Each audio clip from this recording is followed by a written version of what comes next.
നമസ്കാരം, വാർത്തകളിലേക്ക് സ്വാഗതം. ഞാൻ ബെന്നി കൊച്ചേരി. ആദ്യം പ്രധാന വാർത്തകൾ. വെള്ളൂരിൽ റെയിൽവേ ട്രാക്കിൽ ബോംബ് കണ്ടെത്തിയത് ഉഗ്ര സ്ഫോടനശേഷിയുള്ള ബോംബെന്ന് വിദഗ്ധർ.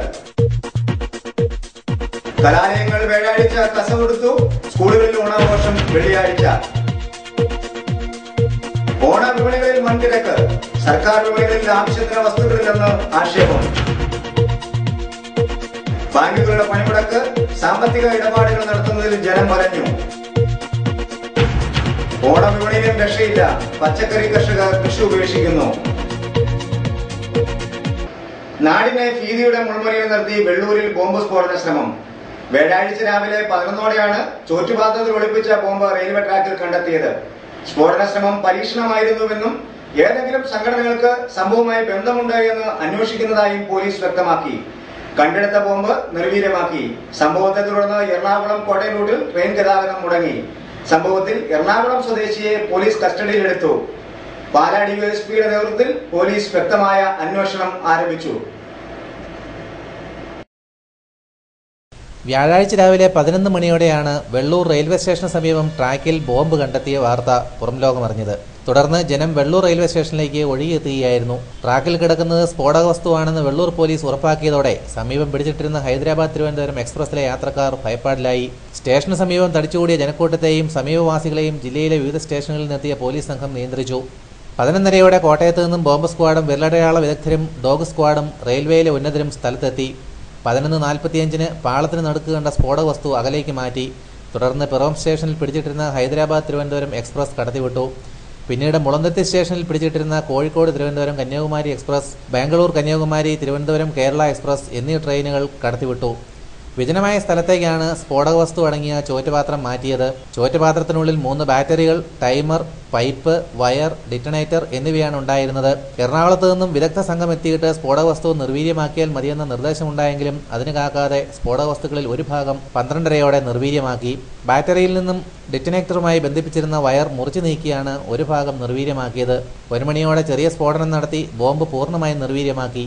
ഇനി ഭയപ്പെടാനൊന്നുമില്ലെന്ന് ജില്ലാ പോലീസ് ചീഫ് സി രാജഗോപാൽ വിശദീകരിച്ചതോടെയാണ് 3.5 മണിക്കൂർ നീണ്ട ആശങ്കയും ഭീഷണിയും അകന്നത്. വെള്ളൂർ റെയിൽവേ സ്റ്റേഷൻ സമീപം പാളത്തിൽ കണ്ടെത്തിയത് കണ്ണൂർ മോഡൽ ബോംബാണെന്ന് ബോംബ് സ്ക്വാഡിലെ വിദഗ്ധർ. കണ്ണൂരിൽ നിന്നും പോലീസ് പിടിച്ചെടുത്തിട്ടുള്ള ബോംബുകളോട് ഏറെ സാമ്യമുള്ളതാണ് റെയിൽവേ പാളത്തിൽ നിന്നും ലഭിച്ചതെന്ന് പോലീസും പറയുന്നു. സ്റ്റീൽ ചോറ്റുപാത്രത്തിനുള്ളിൽ ഘടിപ്പിച്ചിരുന്ന പൈപ്പിനുള്ളിൽ നിറച്ചിരുന്ന രാസവസ്തു ഉഗ്ര സ്ഫോടനശേഷിയുള്ളതാണെന്ന് വ്യക്തമായിട്ടുണ്ട്. ഈ രാസവസ്തു എന്താണെന്ന് രാസപരിശോധന നടത്തിയാൽ മാത്രമേ വ്യക്തമാകൂ. കലാലയങ്ങളും ഓണത്തിരക്കിലേക്ക് ചേക്കേറി. വ്യാഴാഴ്ച കലാലയങ്ങൾ ഓണാഘോഷം നടത്തി. കസവെടുത്തായിരുന്നു കലാലയങ്ങളിൽ വിദ്യാർത്ഥികൾ ഏറെയും എത്തിയത്. പായസസദ്യയും പൂക്കള മത്സരവും കലാലയങ്ങളിൽ നടന്നു. സ്കൂളുകളിലെല്ലാം വെള്ളിയാഴ്ചയാണ് തിരുവോണ ആഘോഷം. അക്ഷരാർത്ഥത്തിൽ കസവെടുത്ത കലാലയങ്ങളെയാണ് വ്യാഴാഴ്ച നാടിനും നഗരത്തിനും കാണാനായത്. സ്കൂളുകളിൽ ഓണാഘോഷം വെള്ളിയാഴ്ചത്തേക്ക് ക്രമീകരിച്ചിരിക്കുകയാണ് എങ്കിലും ഒരു ദിനം മുമ്പേ തന്നെ തങ്ങളുടെ ഓണാഘോഷങ്ങൾ നടത്തി കലാലയങ്ങൾ ഇളം തലമുറയ്ക്ക് മാതൃകയാവുകയായിരുന്നു. ഓണപരീക്ഷയുടെ തിരക്കിലാണ് സ്കൂൾ വിദ്യാർത്ഥികൾ എന്നതിനാൽ ഓണാഘോഷത്തിനായി ഒരു ദിനം പരീക്ഷ മാറ്റിവെച്ച് വെള്ളിയാഴ്ച ഓണാഘോഷം ക്രമീകരിക്കാൻ സ്കൂളുകൾക്ക് സർക്കാർ ക്രമീകരണങ്ങൾ ഏർപ്പെടുത്തിയിരുന്നു. ഇതിനായി പരീക്ഷാ ടൈം ടേബിളിൽ പുനഃക്രമീകരണവും ഏർപ്പെടുത്തിയിരുന്നു.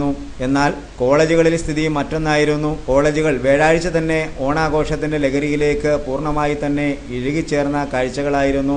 ഓണപ്പൂക്കളമൊരുക്കിയും ഓണപ്പായസം കുടിച്ചും ഓണസദ്യ ക്രമീകരിച്ചുമാണ് അധ്യാപകരും അനധ്യാപകരും വിദ്യാർത്ഥികളും വ്യാഴാഴ്ച ഓണാഘോഷത്തിൽ പങ്കുചേർന്നത്.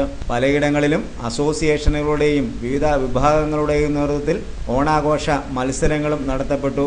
വടംവലി, കസേരകളി, സുന്ദരിക്ക് പൊട്ടുതൊടിൽ, പീൽ വെള്ളം നിറയ്ക്കൽ തുടങ്ങി രസകരമായ ഒട്ടേറെ മത്സരങ്ങളാണ് കലാലയങ്ങൾ വ്യാഴാഴ്ച ആതിഥ്യം വഹിച്ചത്. മാവേലി മത്സരവും ഓണപ്പാട്ട് മത്സരവും ആഘോഷങ്ങൾക്ക് കൂടുതൽ പൊലിമ പകർന്ന് പല കലാലയങ്ങളിലും നടന്നു. അധ്യാപക അനധ്യാപക സമൂഹത്തിനായി പ്രത്യേക ഓണസദ്യകളും ചില കലാലയങ്ങളിൽ ഒരുക്കിയിരുന്നു. വ്യാഴാഴ്ച ആഘോഷങ്ങൾ നടത്താൻ കഴിയാത്ത കലാലയങ്ങൾ കൂടുതൽ മോടിയോടുകൂടി വെള്ളിയാഴ്ച ആഘോഷങ്ങൾ ക്രമീകരിച്ചിരിക്കുകയാണ്. സ്കൂളുകളിലെല്ലാം വെള്ളിയാഴ്ച വിപുലമായ ആഘോഷങ്ങളാണ് നടക്കുന്നത്. LKG മുതൽ +2 വരെയുള്ള മുഴുവൻ വിദ്യാർത്ഥികളെയും ഉൾപ്പെടുത്തി വിപുലമായ ഓണാഘോഷങ്ങളാണ് കുറവലങ്ങാട്, ഞീഴൂർ, മരങ്ങാട്ടുപള്ളി, കടുത്തുരുത്തി മേഖലയിലെ സ്കൂളുകളിലെല്ലാം ക്രമീകരിച്ചിരിക്കുന്നത്. സർക്കാർ വിപണിയും ഓണത്തിരക്കിലായി. സഹകരണ ഓണവിപണിയിൽ അത്യാവശ്യ വസ്തുക്കൾ പോലും ലഭ്യമല്ലെന്ന പരാതിയും ഇതിനിടെ ശക്തമായി. സർക്കാർ വിപണികളിലെല്ലാം രാവിലെ മുതൽ തന്നെ നീണ്ട നിരയാണ് കാണാനാവുന്നത്. ഓണം വരവായതോടെ ഓണവിപണിയും സജീവമായി. സംസ്ഥാന സർക്കാരിന്റെ നേതൃത്വത്തിൽ വിലക്കിഴിവിൽ പലവ്യഞ്ജനങ്ങളും പച്ചക്കറികളും മറ്റ് അവശ്യ വസ്തുക്കളും വിറ്റഴിക്കുന്ന സർക്കാർ സ്ഥാപനങ്ങളിലാണ് പൊതുവെ ജനത്തിരക്ക് അനുഭവപ്പെടുന്നത്. കുറവലങ്ങാട് ത്രിവേണി, സിവിൽ സപ്ലൈസ് കോർപ്പറേഷന്റെ മാവേലി സ്റ്റോർ, സഹകരണ ഓണച്ചന്ത എന്നിവിടങ്ങളിൽ നീണ്ട നിരയാണ് അവശ്യ വസ്തുക്കൾ വാങ്ങുന്നതിനു വേണ്ടി കഴിഞ്ഞ ദിവസങ്ങളിൽ കാണാനായത്. സഹകരണ ഓണം വിപണിയിൽ ആവശ്യത്തിന് വസ്തുക്കൾ എത്തിയിട്ടില്ലെന്ന പരാതി വീണ്ടും ഉപഭോക്താക്കൾ ആവർത്തിക്കുകയാണ്. APL BPL വ്യത്യാസമില്ലാതെ കുറഞ്ഞ നിരക്കിൽ അരിയും പയറും പലവ്യഞ്ജനങ്ങളും ലഭ്യമാക്കുന്ന ഓണം വിപണിയിൽ ആവശ്യത്തിന് വസ്തുക്കൾ എത്തിച്ചു കൊടുക്കുവാൻ ബന്ധപ്പെട്ട ഉന്നത അധികൃതർ തയ്യാറാകുന്നില്ലെന്ന ആക്ഷേപവും ശക്തമായി ഉയർന്നിട്ടുണ്ട്. ത്രിവേണി സൂപ്പർ മാർക്കറ്റിൽ റേഷൻ കാർഡ് സമർപ്പിച്ച് വിവിധ ഉൽപ്പന്നങ്ങൾ വിലക്കുറവിൽ ലഭിക്കും എന്നതിനാൽ നൂറുകണക്കിന് ആളുകളാണ് അതിരാവിലെ തന്നെ ത്രിവേണി സൂപ്പർ മാർക്കറ്റിൽ എത്തിച്ചേരുന്നത്. സിവിൽ സപ്ലൈസിന്റെ നേതൃത്വത്തിലുള്ള മാവേലി സ്റ്റോറിലെ സ്ഥിതിയും വ്യത്യസ്തമല്ല. എന്നാൽ പലയിടങ്ങളിലും ആവശ്യത്തിന് ഉൽപ്പന്നങ്ങൾ ലഭ്യമാകുന്നില്ല എന്ന പരാതിയും ശക്തമായിട്ടുണ്ട്. ദേശസാൽകൃത ബാങ്കുകളുടെ പണിമുടക്ക് ജനത്തെ വലച്ചു. സമരം പരിഗണിച്ച് ATM കൗണ്ടറുകളിലെ ഇടപാടുകളിൽ നിയന്ത്രണം ഏർപ്പെടുത്തിയത് ജനത്തിന് ഇരുട്ടടിയായി. സാധാരണ നടത്താവുന്ന ഇടപാടുകളുടെ 4/1 ATM ഇടപാടുകൾ ചില ബാങ്കുകൾ നിയന്ത്രിച്ചു.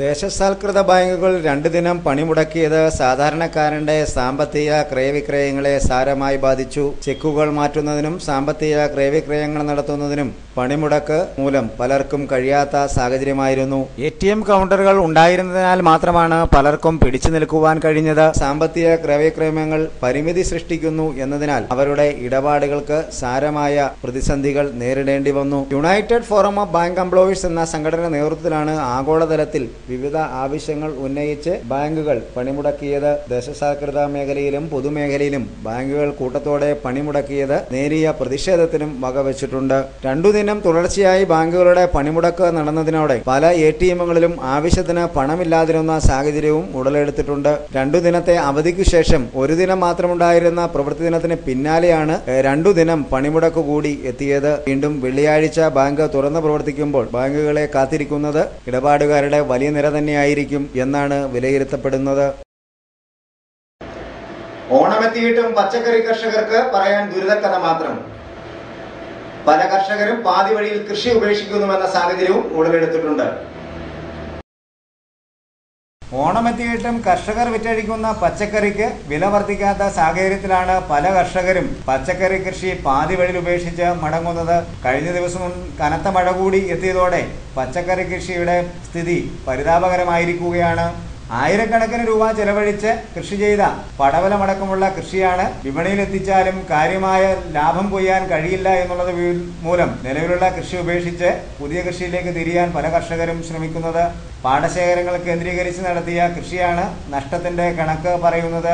സാധാരണയായി ഓണവിപണി എത്തുമ്പോൾ പച്ചക്കറിക്ക് വിപണിയിൽ വലിയ വില ഉയരാറുള്ളതാണ്. ഈ സാഹചര്യം കണക്കുകൂട്ടിയാണ് പല കർഷകരും കൃഷി ഇറക്കിയത്. കർഷകർ വിറ്റഴിക്കുന്ന ഉൽപ്പന്നങ്ങൾക്ക് വിലയില്ലെങ്കിലും വിപണിയിൽ നിന്ന് വാങ്ങുന്ന പച്ചക്കറിക്ക് കാര്യമായ വില നൽകേണ്ടുന്ന സാഹചര്യമാണെന്ന വൈരുദ്ധ്യവും ഇപ്പോൾ വിപണിയിലുണ്ട്. ഇടനിലക്കാരാണ് കാര്യമായി ലാഭം കൊയ്യുന്നതെന്നാണ് കർഷകരുടെ പക്ഷം. പറഞ്ഞു. അത് 30 കൊല്ലത്തോളമായി ഞാൻ കൃഷി തുടങ്ങിയിട്ട്. ഈ 30 വർഷം ചെയ്യുന്ന പറഞ്ഞാൽ ഒരു കൃഷി നഷ്ടം വരും, ഒരു കൃഷി ശാലം കിട്ടിയെങ്കിൽ 2 കൃഷി നഷ്ടപ്പെടും. വെള്ളത്താലും അങ്ങനെയൊക്കെ പോവും. പിന്നെ വളത്തിൻ്റെ വില, കീടനാശിനികളുടെ വളത്തിനാണ് ഇപ്പം 22 രൂപ വിലയായി. നാട്ടിൽ സാധനങ്ങളായി കഴിയുമ്പം പച്ചക്കറിക്ക് വിലയില്ലാതെയാവും. ഈ ഓണത്തിനോ അങ്ങനെ എന്തെങ്കിലും ഒരു സീസണിൽ 1 ദിവസം 2 ദിവസം പച്ചക്കറിക്ക് വില കൂടുതൽ വരുന്നതനുസരിച്ച് ആൾക്കാർ പറയും ഇഷ്ടം പോലെ കൃഷിക്കാരന് ഭയങ്കര ലാഭമാണ്. ആ ഒരു കൃഷി ഒരു 1-2 ചന്ത കഴിഞ്ഞ് കഴിഞ്ഞാൽ പിന്നെ കൃഷിക്കാരനെ ആരും ശ്രദ്ധിക്കുന്നില്ല, അവൻ്റെ സാധനം ആർക്കും വേണ്ട. അതേസമയം നാട്ടിലില്ലാത്ത സമയത്താണെങ്കിൽ തീ പൊള്ളുന്ന വില കൊടുത്ത് മേടിക്കുന്നതിന് ആർക്കും ഒരു കുഴപ്പമില്ല. ഇനി ഇടവേള.